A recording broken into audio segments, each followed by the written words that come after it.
किसी ने सच ही कहा है कि जिंदगी में चाहे कितना भी धन धन कर लो, लेकिन मरने के बाद शोक पत्रिका में तो केवल निधन ही लिखा जाता है। नमस्ते दोस्तों, मैं विनय निगम और आप देख रहे हैं जिंदगी की बातें। एक छोटी सी कहानी सुनाता हूँ एक बूढ़े पक्षी की, जो इंसानों की भाषा में बोलता था। और ये बात दूर दूर तक पहुंच चुकी थी, उसकी ख्याति बहुत ज्यादा बढ़ चुकी थी। एक दिन एक शिकारी को जब यह मालूम चला तो उसने अपने जीवन का एक लक्ष्य बना लिया कि उस बूढ़े पक्षी को पकड़ के लाऊंगा, अपनी कैद में रखूंगा, अपने पिंजरे में रखूंगा। इसी टारगेट को लेकर वो जंगल में लंबी यात्रा के लिए निकल पड़ा और फाइनली उस बूढ़े पक्षी तक पहुंच भी गया। पक्षी की चूंकि उम्र बहुत ज्यादा हो चुकी थी, वो बड़ा था, बूढ़ा था, इसलिए ज्यादा उड़ नहीं पा रहा था। बहुत आसानी से शिकारी ने उसको पकड़ लिया। अब वह बूढ़ा पक्षी गिरफ्त में था।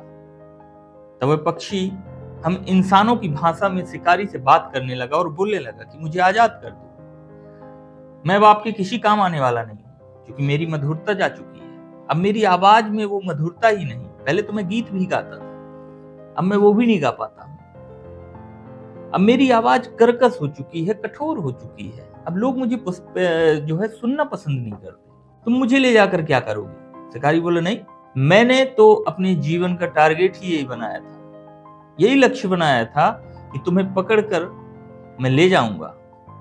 अब तो मैं तुम्हें लेकर ही जाऊंगा और पिंजरे में रखूंगा।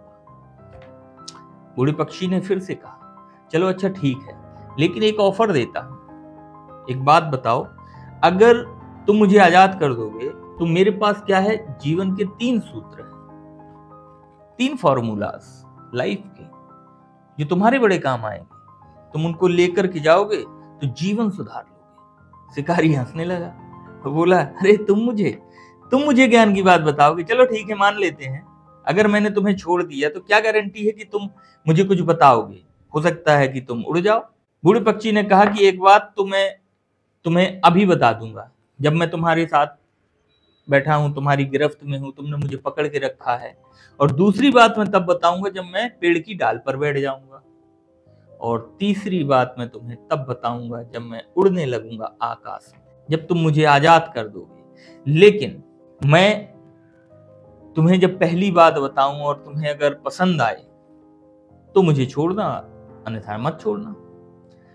शिकारी ने कहा, चलो ठीक है, बताओ। उस बूढ़े पक्षी ने कहा कि जीवन का पहला सूत्र यह है कि जीवन में जो बीत गया उसे जो लोग भुला देते हैं वह आनंद में रहते हैं। जिनके पास भूलने की शक्ति है वह आनंद में रहता है, क्योंकि वह बीती हुई बातों को भुला देते हैं।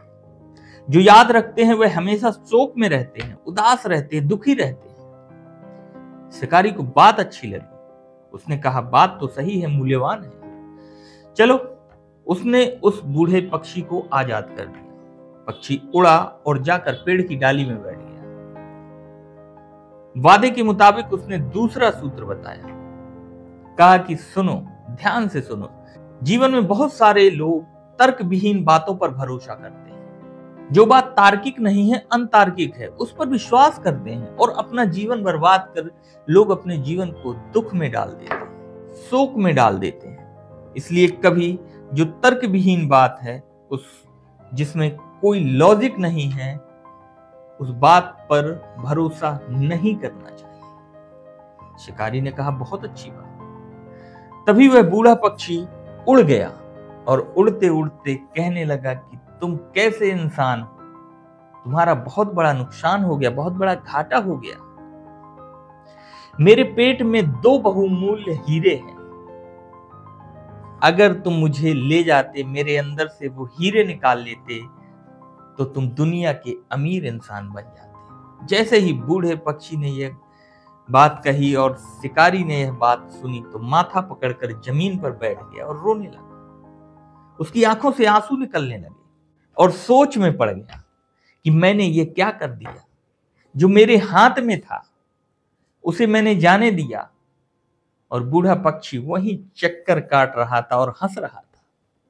शिकारी ने पूछा कि अब हंस क्यों रहे हो? तो बूढ़े पक्षी ने कहा कि कितनी जल्दी भूल गए तुम्हें।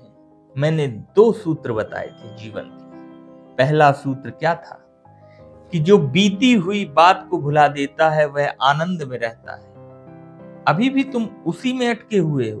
तुमने मुझे जाने दिया, और दूसरी बात क्या है? दूसरी बात तुम्हें बताई थी कि जो तर्क विहीन बात पर भरोसा करके कर ले वह सबसे बड़ा मूर्ख होता है। वह फालतू में जीवन को उदासी में डालता है। तुम भी एक ऐसी बात पर भरोसा कर रहे हो, मेरे छोटे से पेट में 2 हीरे होंगे। तुमसे बड़ा मूर्ख कोई नहीं है। शिकारी ने कहा, तीसरी बात तो बता दो। तो बूढ़ा पक्षी बोला कि जब तुम्हें 2 ही बात समझ में नहीं आई तो तीसरी जानकर क्या करोगे? लेकिन चलो फिर भी बता देता हूं, मैंने तुमसे वादा किया था। सुनो, यह दुनिया में जो शरीर मिला है यह नश्वर है, इसलिए जो कुछ भी इकट्ठा कर रहे हो वह सब एक दिन नष्ट हो जाएगा। शरीर भी एक दिन नष्ट हो जाएगा। यह बोलते हुए बूढ़ा पक्षी उड़ गया, उड़कर आकाश में चला गया। तो दोस्तों, ये बहुत छोटी सी कहानी है, लेकिन जीवन जीने की कला सिखाती है। एक बार फिर वही बात जो मैं अक्सर कहता हूं कि अगर आप कुछ अच्छा सुन रहे हैं तो विनय निगम स्टोरी पर सुन रहे हैं। स्टोरी पसंद आई हो तो वीडियो को लाइक करें। अगर आप फेसबुक या इंस्टाग्राम पर हैं तो वीडियो को शेयर करें, और हमारे यूट्यूब चैनल विनय निगम स्टोरी को सब्सक्राइब कर लें, ताकि और भी मजेदार कहानियां हम आपके लिए लाते रहें। अब दीजिए मुझे यानी विनय निगम को इजाजत। मिलते हैं एक और नई रोचक कहानी के साथ। नमस्कार।